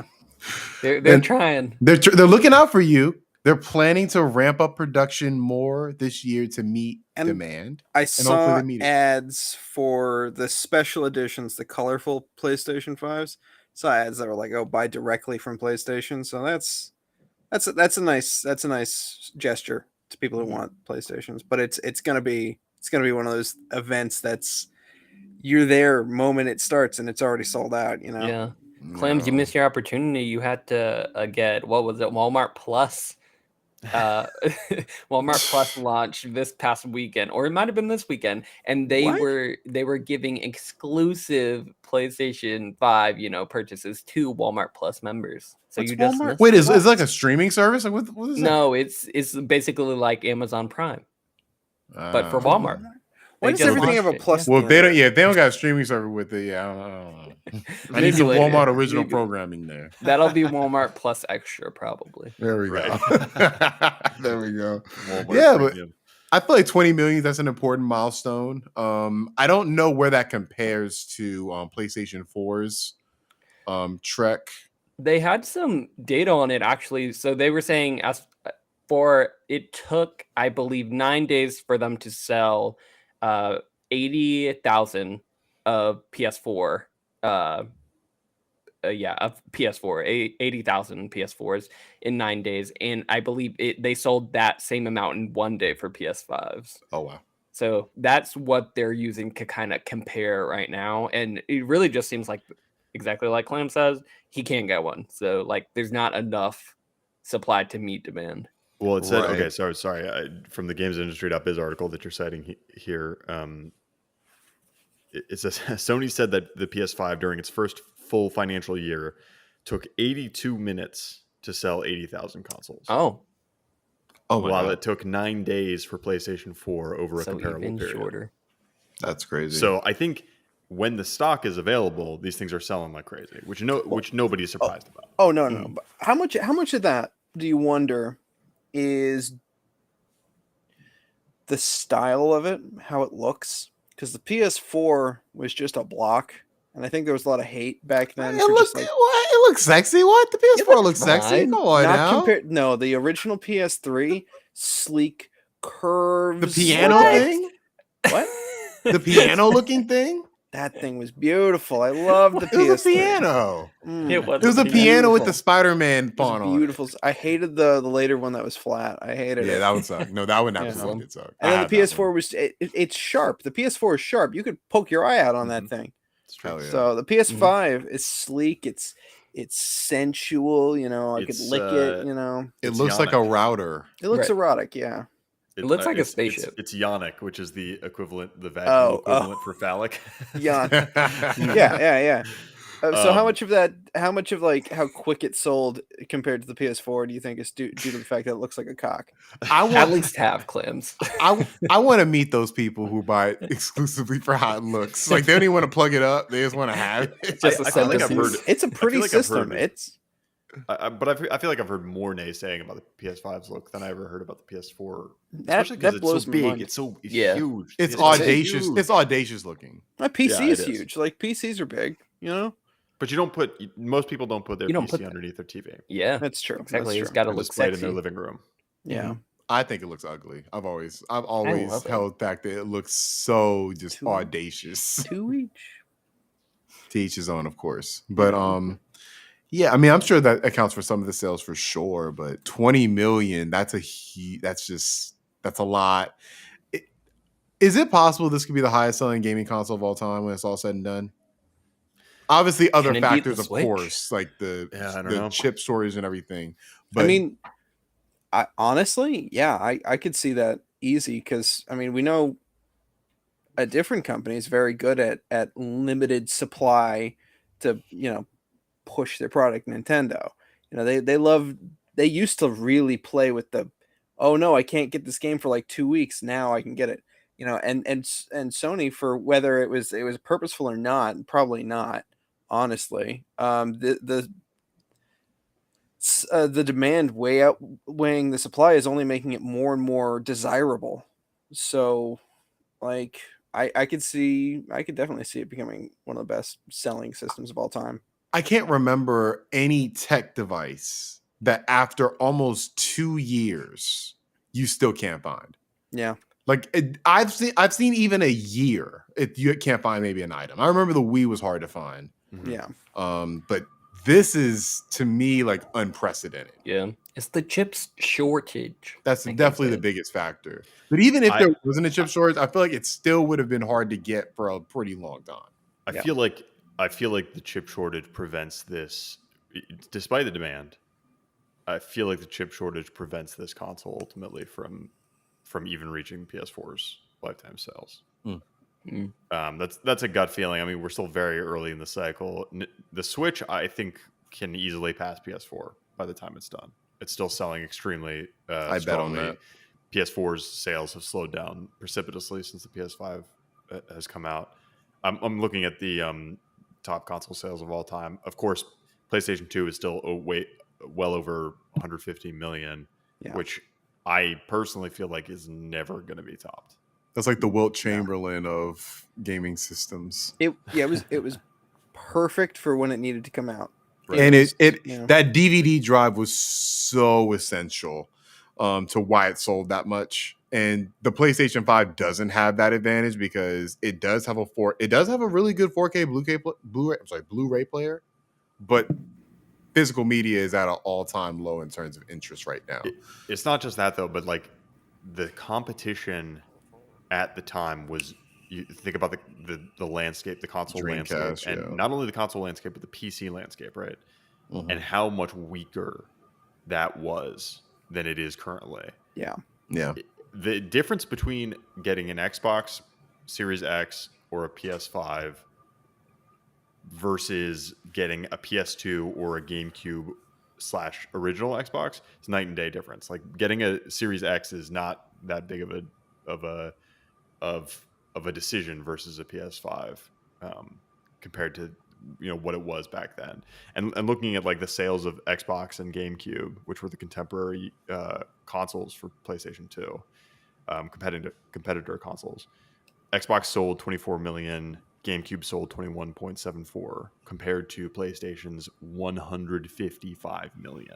You kind of see where they got the cockiness of the PS3 era from. Yeah. Can't blame them, honestly. They just destroyed the competition. In fact, there is to such a degree that there really was no actual competition there. That's not the case anymore. I don't think that's ever going to be the case again. If it is, the industry's in a bad place, personally. Well said. Well said. Well, let's move away from Sony. Talked a lot about Sony. I'm Sony'd out. Let's get to a little bit of Pokemon. And I feel like this news is great for both Clams and Alfredo, because Alfredo gets his co-op. Yeah. But do I want it for this? Do you? I'm excited to see how it plays. You don't? For Pokemon Scarlet and Violet to officially say, oh, we have 4-player co-op, but they also said, oh, we have 4-player co-op parentheses for exploratory areas is what they said. They said that like quietly, basically. So I was like, oh, so we're gonna get a Pokemon Sword and Shield kind of deal where it had those, exploratory sections that weren't really co-op, kind of, where you could like see your friends, and like it was pretty lame. What I think for this game, since they have confirmed it's fluid open world, where you're not like stepping in and out of cities and in and out of those open areas, like in Sword and Shield.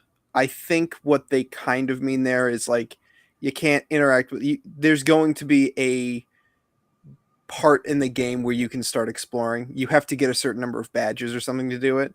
You can't go to gyms like together. Sword and Shield. I mean, yeah, basically. Yeah, but I'm better than Sword and Shield, because Sword and Shield was just like wild online. They were just like people popping in and out of your game like crazy. It was very distracting. But if you could just play the game through with like 2-3 people, cool. I'm down for it. Me too. I'm just concerned because Nintendo hasn't. I feel like they have never gotten multiplayer right in any of their games. Smash. I feel like Smash is pretty. I mean, Smash Online was pretty rough, to be honest. It was pretty bad. I think it's good now. I think it's fine now. But I'm saying that to say that's the only example I can cite. Yeah, everything and they else had to, I agree with you they had on. to get there also. Absolutely. And then the DLC for Sword and Shield, which I know you didn't play, had that dungeon mode. Yeah, where you enter dungeons with 3 other people, and that was pretty fun. So if they do something like that, where I think that Pokemon's kind of going with like they're starting to put more mini bosses in the games, and I think if they play up like some special big Pokemon you got to take down with like a couple people, that could be fun. Yeah, I'm excited. I think they also announced that they are going to be like Breath of the Wild, in that you can tackle it's open world and you can tackle any like gym in any which is shocking. I honestly didn't think Pokemon was ever going to do that. It's long called for. Like I feel like it needed to happen a long time ago. Yeah. 100%. I'm excited. I'm going to play it. I have an announcement, y'all. Yeah. As of 12/01, Pokemon Scarlet and Violet is officially joining the 90s baby fantasy list. It is officially processed. I got it for $1. Hell yeah. You snuck that right in. I snuck that right in. I have confidence that this is going to be a good game. Like Arceus showed me that I feel like they understand what they need to do going forward. Yeah. The bare minimum what they need to do, because obviously there are a lot more things they could do as well. But I think they know what they need to do to at least meet expectations. Yeah. And I think, and this is purely speculative, and based on a Chinese leaker who posts on Twitter by the name Riddler Coup. It's a locked account if you're not following them, but they have been leaking very accurate information about this game, and this trailer proved most of the things they've been saying right. They did the same thing for the Arceus, the same thing for Diamond and Pearl remakes. They are definitely an insider, and they're very wise. They riddle about the games. They don't just like say here's what you're gonna get. They just like give out some pretty like good puzzles, and they're like figure this out, and then people do, and then the trailer drops, and that's what they see. And one of the things they're talking about is there's a very good distinction between each version of this game this time, instead of it just sort of being a gimmick where it's like just a different color, different legendaries, a couple different Pokemon. And you can see it in the trailer with the legendaries being one of them being like this old archaic looking dragon, and one of them being like a future hover bike. Right. You're like, one of the games takes place in a kind of past universe. One of them takes place in a kind of future universe, which is something they tried before in their best game, Black and White. They tried that in Black and White. It didn't work super well. It was only like a tiny segment of the game that was different based on like which version you had. But they've done it before, and I can see them doing it for this. And the fact that there's two professors, one of them looking like a cave woman, and one of them looking like this handsome coif, studied professor from the future. Like, yeah, that's what they're doing. Each game is taking place in a different time zone. And so there could be some interesting like multiplayer, and like the way trading works is more beneficial to gameplay, I guess. If someone has a different game, it's different enough where it feels like interacting with them in this multiplayer might actually be beneficial. So do you think this might be the highest selling Pokemon game of all time based on that? Yep. I think it's very much in the cards, because for me, I have never been a subscriber to I'm buying both of these games. I know a lot of people who do, though. I know I do too. I think they're fools. Because it's like this, unless you want to catch everything, it's like some people really do feel like they're like super different. It's like they're really the same game with a couple different Pokemon. Yeah. Thomas, they got to catch them all. You got to catch them all. I guess they do, and they're Even gonna have the a better five that opportunity aren't here. in that game. Yeah. Mm-hmm, mm-hmm. So yeah, I'm excited for this. Me too. What I'm not excited for any longer is our next topic. God damn it, Sega. God damn it, Sega. I heard someone described this as, how when you go on YouTube, speaking of Pokemon, you go on YouTube and you see someone like, oh, I can do an open world Pokemon, and they take some Pokemon models and throw it in Unity, and they're like, open world Pokemon, I can do it. Fuck you, Nintendo. It's not that hard. They hired that guy. They hired the guy who could do it, who could put Sonic models in a Unity map. Oh, Sonic. You're saying that Sega like looked up one of those videos online and they took the guy serious. Yeah. They hired him. An open world Sonic. I could make Sonic Adventure 4, and it's open world, and it's just like Sonic running through like a completely barren Unity map, and it's just. Whoosh. They did that. They said, "Wow, it's so cool," said Sega. This game gave me so many different like comparisons to other stuff. One, it reminds me of just the lead video games. It reminds me of when they released that Sonic movie trailer for the first time. Yeah. That's a very great comparison. It started a hashtag. I'll read it from the article from Video Game Chronicles. It started the hashtag delay Sonic Frontier. Is it like that was briefly trending on Twitter this week? Can I ask a question? I think we've talked about this many times before. Uh-huh. Why does everything have to be open world? Why does Sonic have to be open world? I want to get to that as well, because it also reminds me of two games in particular open world. One good, one not so good. Halo Infinite. It reminds me a bit of when they introduced Halo Infinite and how rough that kind of looked the first time. Sure. It looked pretty bad. Yeah, it looked pretty bad. The other one, it reminds me of Final Fantasy 15. That wasn't bad when it first released. I thought people were. No, I'm talking about, and that one I'm talking overall, just that game. Okay, got So, because the one aspect of Final Fantasy 15 that I absolutely hated is how the open world is laid out and how it doesn't make any sense. Because you have these monsters flying around, riding around, and you have these villages that have nothing to defend themselves. That's just bad open. Your open world doesn't make sense from a narrative standpoint. Like, for example, Fantasy. like Dragon Quest 11 open world. Yeah. Dragon Quest Don't make me 11's come open over world, there. like you have like gates, you have like barriers. Like they make it so it makes sense that people can actually live in this world. Yeah, protect themselves. This Sonic world is essentially just a barren, like apocalyptic wasteland, like Unity assets, and they put like Sonic Springs, rings, Randomly. and ramps. Like, who's living here? Sonic. Besides Sonic. Who Knuckles, who is maybe. getting There's- around? There's no robots either. Is this how people get to Sonic. work? They're robots. That was in the second gameplay. Yeah, I trailer. saw the second one, but I mean, I didn't see Miss Dr. Robotnik anywhere. I didn't see like He's his coming. plastic robots or coming. anything like that. He's coming. I'm I sure mean, that's. he is, I'm sure but, that's like, coming. The problem is, and you guys saw, so there was, the exploratory video, and then there was gameplay of combat. Did you guys get to see the combat? I saw as well? both. Yeah. I saw both. Okay, well, the Unfortunately, I saw both. combat sucked. So the combat, it looked very, how would you put it, Thomas? It looked Bad. bad.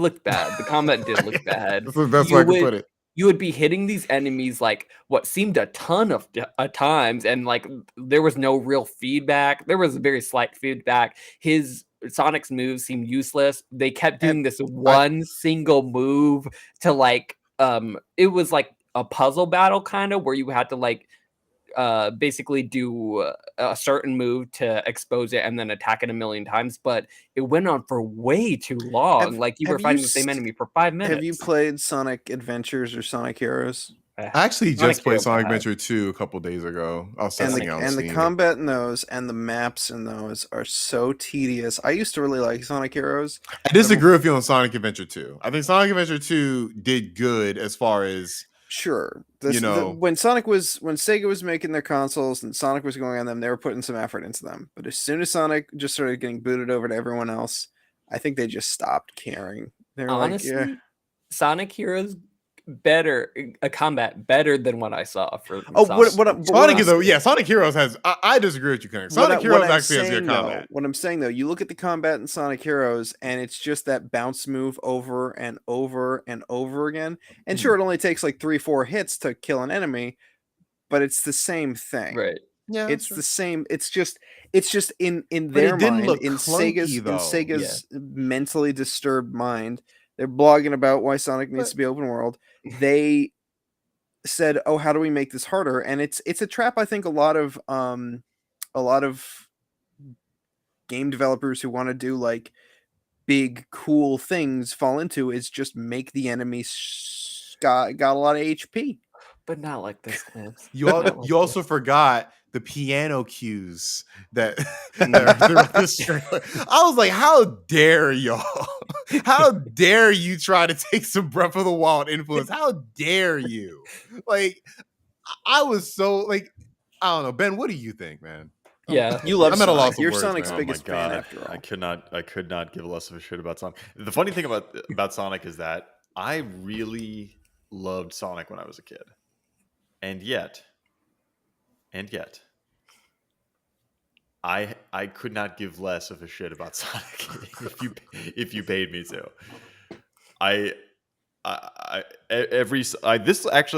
will say this Sonic game looks better than most Sonic games that I've ever seen, for sure. What? Just High bar. Yeah, the bar is that low, in my opinion.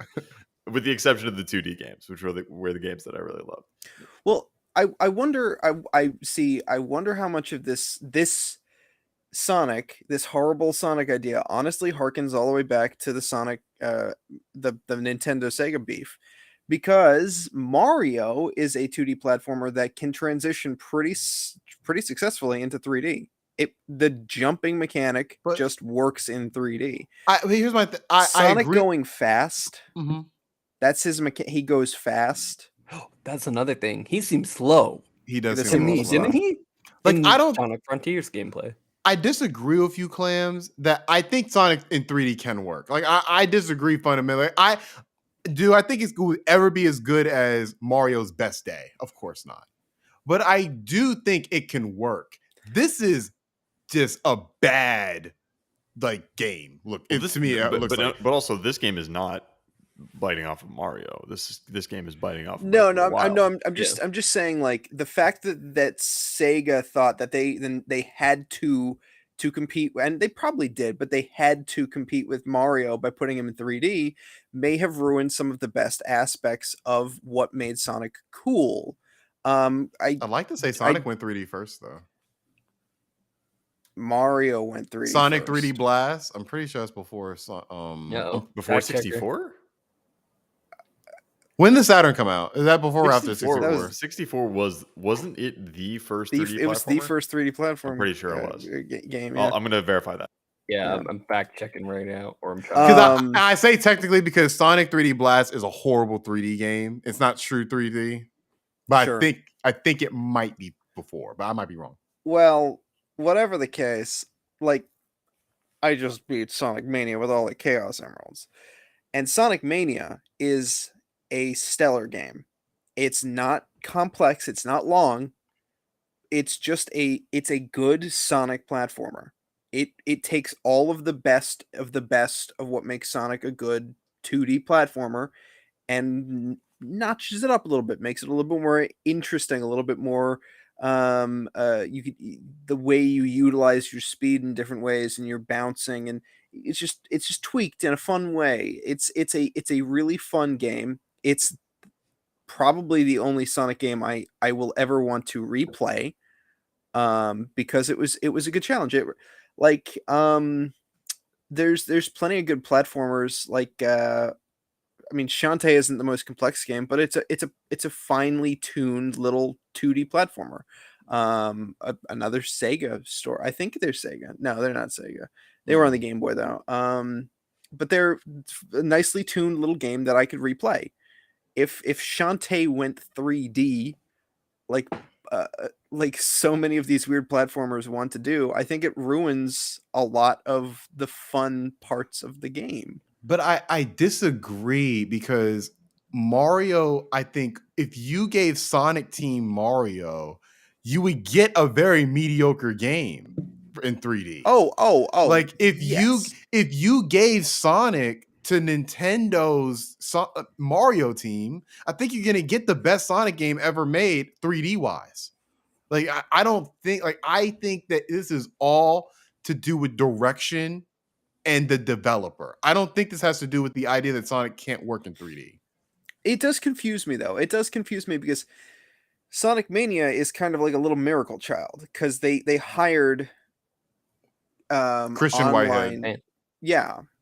So it's like Sega pays just enough attention to do something good like once in a millennia.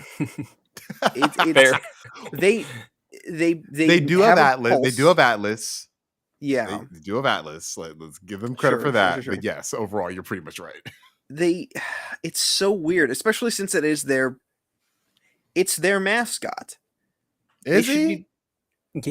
Yeah, Sonic is. Who is more popular in the modern gaming sphere, Sonic or what's it called, Joker from Persona? Sonic. Sonic is Sonic. I feel like from a layman's terms, but I feel like a Persona game is going to sell a lot more. Maybe not. I'm just using Joker as a thing, but a Persona game is going to sell a lot now. Yeah, but Sonic has merchandise and movies. I will dox myself right now, Thomas. I live in the same town as Chris Chan. There are the people who like Sonic fucking love Sonic. Sonic can do no wrong to these people. It's true. Okay, I feel like it's just unjustified. Ben, I'm glad you stopped playing Sonic at a certain point, because you could have. I could have gone down a dark road. Right, a horrible road. No, I mean it's definitely Sonic though. I mean, like, I would hazard a guess that most 3D Sonic games sell as well, if not better, than Persona. Yeah. For sure. I would. I don't have the numbers, but that just sounds right. Probably not this any game, given crap Sonic game. I don't know. I would argue the newer ones no, but I think Prime Sonic yes. Like, I don't know if Sonic Forces sold as much as Persona 5. I would venture to say no. We could probably find the numbers, but I'll look up mine. Yeah. Real quick fact check from earlier. The first, according to the Guinness Book of World Records, the first 3D platformer is Jumping Flash for the PS1. Whoa! If you guys have never seen this game, you guys need to take a quick look at this game because it is disgusting. In a good way or a bad way? It is disgusting. Well, it's a PS1 3D platformer, but what makes this one uniquely disgusting is that it's first person. So it is just like it is barf inducing. Also, but kind of interesting. To further fact check, I did look up Mario versus Sonic, who did 3D first. It was Super Mario 64 by a couple months. Okay. Super Mario 64. I know it was close, but I thought Sonic was close. Okay, I knew it was close though. Okay. Mario 64 came out in Japan in June of 1996, and Sonic 3D Blast was in November. But also, you look at, I just looked up Sonic 3D Blast because you mentioned it.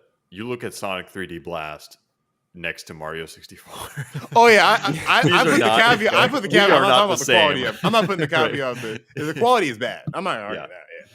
Yeah. And they haven't posted the official numbers for Sonic Forces, but the estimates are it's between 5 to 7 million. And Persona 5 it looks like sold 5 million, it looks like. So it seems about even, which would lead to the argument that even a bad Sonic game can sell as much as Persona. Well, you forget that fair enough on that. With Sonic Forces, they changed the color of his arms, and that pissed off a lot of people. To what? Blue or white. I don't remember. All I know is people got really upset. People went to jail because Sonic's arms color changed. So they were always blue. Now I'm confused. It turned off a lot of the fandom that Sonic's arms changed color. So I can see that being one of the lowest selling Sonic games. Mm-hmm.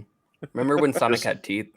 Just to put this in perspective, 93% Metacritic rated Persona 5 sold the same amount or roughly equal to 57% Metacritic rated Sonic Forces.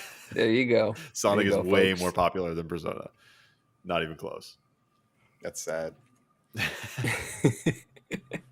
It makes sense, but you know what? Here's the fun thing. It's like saying Hello Kitty is like one of the highest selling. You know, I have Sonic Forces, right? I bought Sonic Forces when it came out. I did because I was in a Sonic kick. I was playing Sonic 06, and I was like, this is gonna be bad. So I plugged it in my Wii U, I believe. That's what it sounded like. Yeah, it was wet when I got it. I don't know why. Ruined my Wii U. And I actually broke the game in the first level. Like I got in an area where I couldn't get out of. You were too good. I swung out of the map, and I'm like, that's the first level. I'm done. I can't. You gotta go fast, but not too fast. Not too fast. That will break the game. Sonic sucks. Sorry. I think Sonic is great, but it can be great. I'll agree. It has been great in the past. Like this new game doesn't look like it's going to hit. It needs to be delayed. Like no, it doesn't need to be delayed because there's nothing I can do. There are fundamental things that, like, for example, when he's standing, like when you start the trailer and he's standing, you're overlooking things. You literally see ramps just in the middle of the air. There's a lot that needs to be done. No, with this they're game, not going even to make it like suitable. Like, no, it's not like the movie where they're changing one character model. They have to change the integrity of the game. No, like there's this stuff that's floating that hasn't loaded in yet. Like there's a whole bunch of popping. Oh, I thought it was meant to just float randomly. It didn't look like it was popping. It looked I think it was just there. Yeah. No, I'm saying besides the ramps just floating there, while he's moving, there's stuff popping in. Do you remember Bubsy 3D? I kind of do, yeah. Yeah, this is that. This is that for the modern era, where it's the 18th coffin in Sonic's nail in Sonic's coffin. It's just not the 18th. They're not going to change it. A delay isn't going to make this game any better. It is a doomed. It is going to be a bad game. People are going to ironically like it. I'll ironically like it. I'll admit that now. I'll play it ironically. But I just don't remember the last time a Sonic game has even previewed. Like, I don't even remember the last time a Sonic game previewed. I don't remember Sonic Forces previewing. I definitely don't remember it being a horrible reception like this. Thomas, they thought the team that made this was proud of this. Or the guy who made this was more of a shareholder thing. Like, I feel like this was like something they had to do. Like, this is something that was already planned. And they're like, oh shit, we got to release this today. Fuck. All right. No. The dude who was playing it didn't even seem like he knew what to do. No. Yeah, you did. Thomas, like, this all just doesn't even seem like it was like this seemed like it was something they had to do. They were forced to do. I think IGN was the people who got the preview for it. Seemed like something that was already in the cars before, and they had to do. Thomas, I think you're like, giving no this one wants too to much release credit. a bad game, a bad showcase of a game. No one wants to do that. Thomas, you think you're giving them way too much credit. You really? I don't think I am. I think I'm just saying I don't think they wanted to release something that's going to inspire delay Sonic Frontier on Twitter. I just don't think they went into it with that initial thought. I think to that point, Clams is right that they did not know that it was going to inspire that. They were proud of what it. What they were showing here was putting their best foot forward. So I think you're right to that extent. I mean, Sonic sucks. Long live Sonic. Yeah. That's all I'll say. The thing is, I don't think this is necessarily a bad idea. Like, I think this could it could be a solid game. That's why I'm like, delay this, because there is something here. But what you presented so far, it looks clunky. There's a lot of pop in. There are ramps floating around. Like, all this stuff can be adjusted. Not with Sonic. Not with Sonic. Clams, No, I'm sorry. You have to believe. Me and Alfredo believe. Sonic 06. This is Sonic 06 2. This is Sonic 06 2. Quote me on that. It's going to get above 75 on Metacritic. I'm calling it. No, it's going to get a below 5. It's going to be touted as one of the worst games ever made.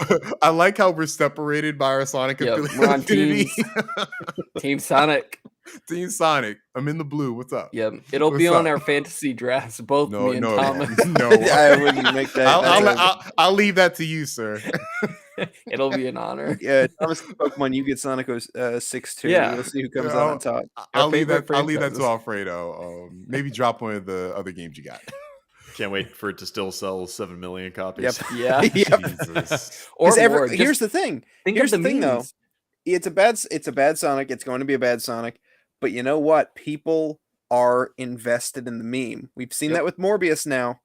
Mm-hmm. I think it's gonna be so bad. Every streamer is gonna be playing it. Just don't make it, full priced. Make it like, Wow. like it's gonna be 70 probably. It's gonna be 70. This is a $70 game. Don't do that. Well, it's on Switch too. So I am dying to see what that version looks like. Of course. Because this was on PC. Like, Jesus. It would still suck. Yeah.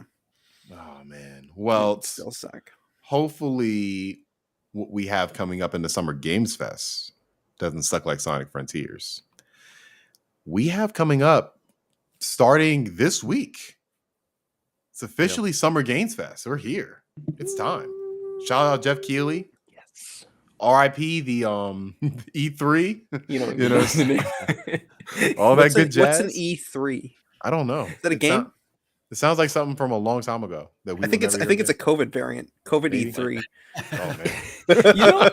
Honestly, the more I hear about Summer Games Fest this year, the more I feel like it's just E3 in under a new name by a different under new management. Yeah, exactly, because they announced the partner lineup. We're getting Sony, we're getting Xbox, WB, Activision, Square Enix, a whole bunch of people basically.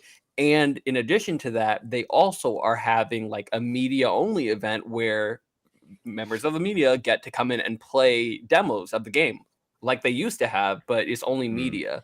So like it's turning into this E3 again, like without an actual like place to congregate. It's just online. Right. That's an interesting way to put it because that would mean this is the death of E3. Well, essentially. Like E3 will not die until the ESA lets it. Like the ESA is too important and central of a body to the games industry, and E3 is too much of a moneymaker for them to not have that around. So I mean, E3 will continue to struggle along until the ESA can somehow segue into something that works long term. But you can feel it. Question, but what is E3 without the publishers? Not how much. I mean, we've been seeing what E3 without the publishers is over the past couple of years before it started getting canceled. But I say at the very least, like they still had like Xbox have a showcase. Like still had like. I mean, we haven't seen E3 in 2 years because of COVID, but like I can't see like there being an E3 and a Summer Game Fest. Like I don't see that. I feel like it's one or the other. And publishers are not going to do both. Wasn't there before COVID? No, Summer Games Fest was something that was created last year, right? Well, yeah, they definitely. I think they did have both technically, but Summer Games Fest I thought E3 got canceled. More popular. Years. We need a fact check. Well, I'm pretty sure E3 got canceled for the past 2 years. But in general, I think yes, we can smell it in the air. E3's like popularity is kind of waning because there's not much pomp and circumstance to it anymore. But that said, I do agree. Like, games companies want the most publicity that they can get. Like, they're doing it themselves, and then they're doing these events. They're never going to stop wanting publicity.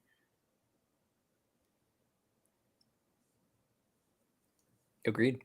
I just confirmed that E3 2021 was a thing. Apparently, they even have a recap on their website. And so it was with the Summer Game Fest. They had Ubisoft Forward was a part of it. Gearbox was a part of it. Oh, right. Remember when we saw the Borderlands movie reveal? That's right. That was E3. Borderlands movie? That was the highlight of E3, huh? Yep. That was it. So it happened. And it was bad from what I remember. So because I don't associate that Microsoft showcase with E3. It technically was. They have it on their website. Xbox and Bethesda Game Showcase was last year as a part of E3, as well and they saw how horrible it did, which is why they canceled this year's. I guess so, but now, the Xbox and Bethesda Showcase, I don't know if technically it's a part of Summer Games Fest, but that is happening as a separate on next Sunday. Right. That's for Summer Games Fest, right? I'm not sure if it's technically a part of it. I assume it is. Right, I would assume it would make sense that they just hop over to, I just don't think you can have both Summer Games Fest and E3. I feel like there's a reason why Summer Games Fest is going on this year and E3 is canceled this year. The question, based on all of these developers and publishers that we see on this lineup, it's a lot of them. What is one thing that is unknown right now that you would want or expect to see coming up? To be honest, out of everyone, I was surprised to see that PlayStation was on there. Yeah. Because they seemed like, oh, we're just going to do our own thing. We're going to put out the state of play and, skip E3 or Summer's Game Fest.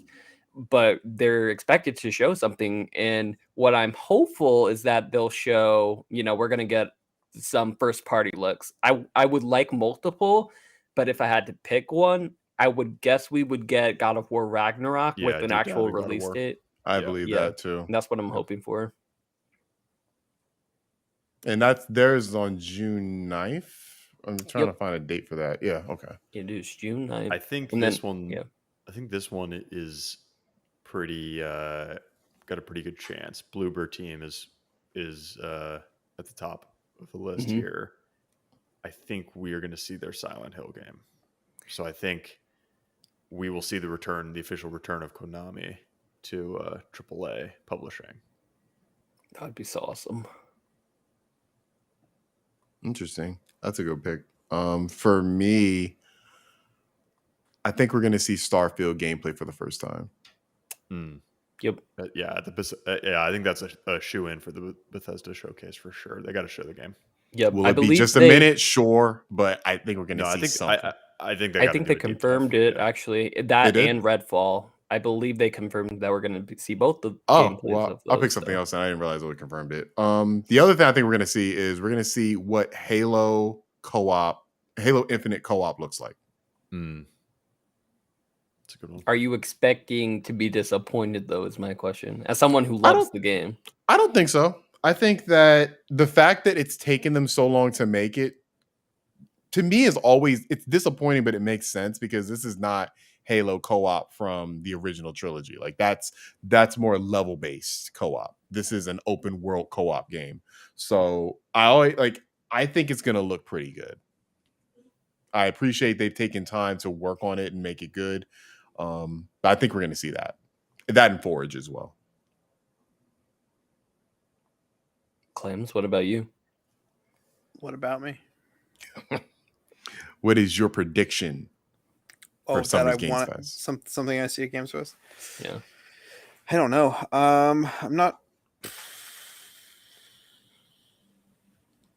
there's no Nintendo games. There's not going to be Nintendo. There's not going to be games. There's going to be games. Festivals. I can't think of anything that I'd like want to see. I'm not. No, Bethesda's doing their own thing, right? Bethesda's doing a showcase or did a showcase recently with Xbox. It's a showcase within a showcase, probably. Right. Yeah. It technically is a part of Summer Games Fest, but you'll see that on Sunday as opposed to Thursday. Right.